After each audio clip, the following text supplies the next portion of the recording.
Hi, I'm Sam. In this video, I'm going to explain how Planeswalker cards work. Counting the new one in Conflux, only 10 Planeswalkers have been printed so far, but they're exciting and powerful and definitely worth getting to know. Oh, and the new one that's in this set? He's just kind of the most evil villain in existence. Introducing Nicol Bolas Planeswalker. There's a lot to process here, so we'll be revisiting him from time to time. Planeswalkers are powerful allies you can call on to fight on your side. The rules for playing a Planeswalker are the same as the rules for playing a creature or enchantment. You can do it only during your turn at the time you could play a sorcery. The spell can be countered. If a Planeswalker spell resolves, it comes into play under your control. A Planeswalker is a permanent. Planeswalkers aren't creatures. If a card says that it affects a creature, like Persuasion does, it won't affect a Planeswalker. But Planeswalkers are permanents. If a spell or ability says it affects a permanent, like Confiscate does, it can affect a Planeswalker.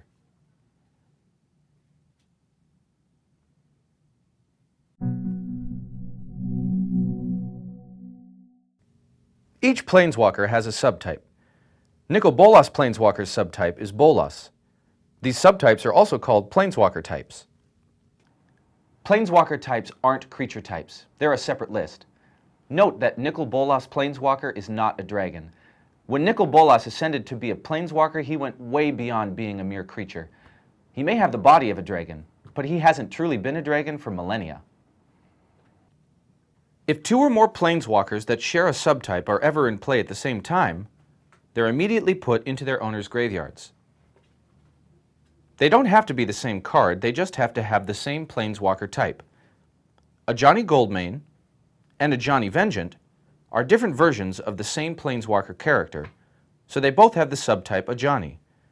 If they're both in play at the same time, away they go.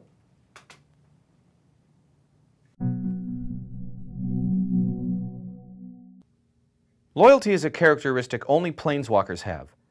Each Planeswalker has a loyalty number printed in the lower right corner of the card.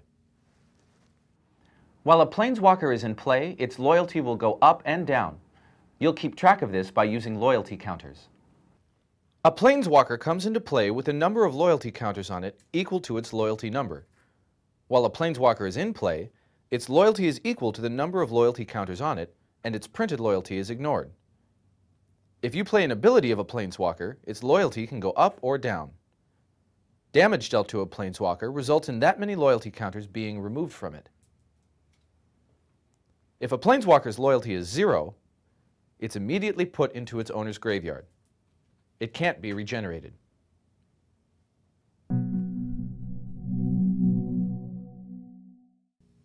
Each Planeswalker has a set of activated abilities.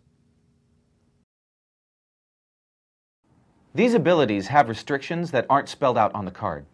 In addition, their costs appear in a format you won't find on any other card. Let's look at the costs first. The cost to play a Planeswalker's ability is represented by an arrow with a number inside. Up arrows contain positive numbers. This first symbol means put 3 loyalty counters on this Planeswalker. If you play this ability, Nicol Bolas's loyalty actually increases. Down arrows contain negative numbers. This second symbol means remove 2 loyalty counters from this Planeswalker. And this symbol means remove 9 loyalty counters from this Planeswalker.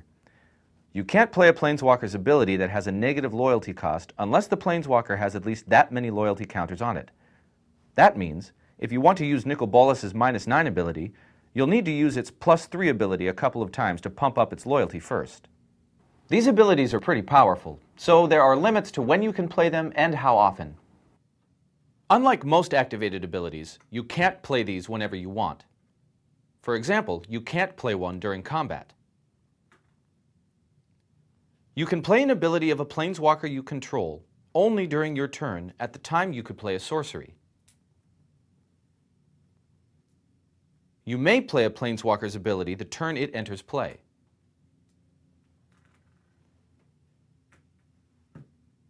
However, you may not play a Planeswalker's ability if any of its abilities have been played already that turn.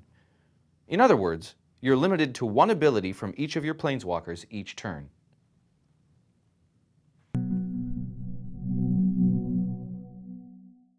Planeswalkers aren't creatures, so they can't attack or block.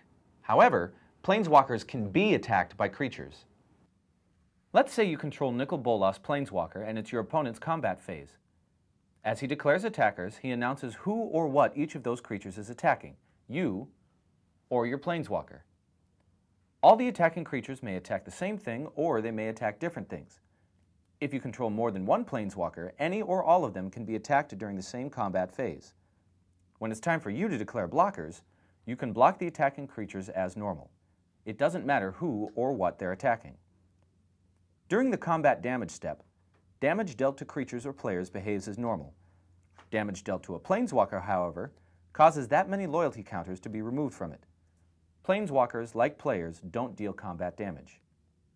In a two-headed giant game, an attacking creature can attack the defending team or a Planeswalker controlled by either member of that team. That creature can be blocked by creatures controlled by either member of the defending team, no matter what it's attacking. If a creature with trample is attacking your Planeswalker and is blocked, the attacker must assign lethal damage to each blocker and may assign excess damage to the Planeswalker. However, that creature can't trample over the Planeswalker and assign any damage to you. This is an unusual case, but let's look at what happens if a Planeswalker leaves play in the middle of combat. Let's say your Planeswalker is being attacked, and then it leaves play or changes controllers. At that point, the Planeswalker is removed from combat, but the attacking creature isn't. It continues to attack, and it can be blocked. If it was blocked, it would deal its combat damage to the blocking creature as normal. If it wasn't blocked, it wouldn't deal any damage to anything.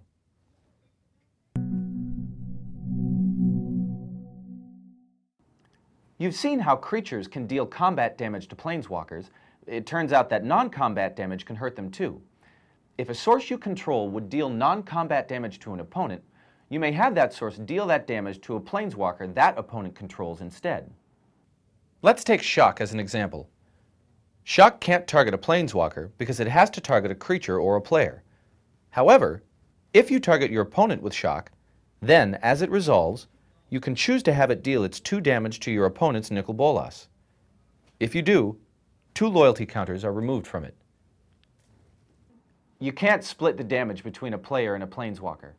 In the Shock example, you either have to have Shock deal 2 damage to your opponent or 2 damage to his Planeswalker. You can't have it deal 1 damage to each. Dealing damage to a Planeswalker like this is a redirection effect, and it interacts with other prevention and redirection effects accordingly. Let's try that Shock again. This time, your opponent plays Bandage to prevent the next 1 damage that would be dealt to him. When Shock resolves, your opponent can apply Bandage's prevention effect first, reducing the Shock damage to 1 before you decide whether or not to deal that damage to his Planeswalker. Redirecting damage to a Planeswalker works only if you're dealing that damage to an opponent. If you wind up dealing damage to yourself, perhaps by playing a spell like Earthquake, you can't have your own Planeswalker take that bullet for you. They're not that loyal. One last thing. This kind of damage redirection can be used on damage dealt by creatures, such as Prodigal Pyromancer's ping ability. It just can't be used on combat damage that your creature would deal to an opponent. If you want your creature to deal combat damage to a Planeswalker, you've got to attack it. And those are the ins and outs of Planeswalkers. It's a lot to grasp at once, but once you play with them, you'll get the hang of it quickly. These are powerful cards that do amazing things. Have fun with them.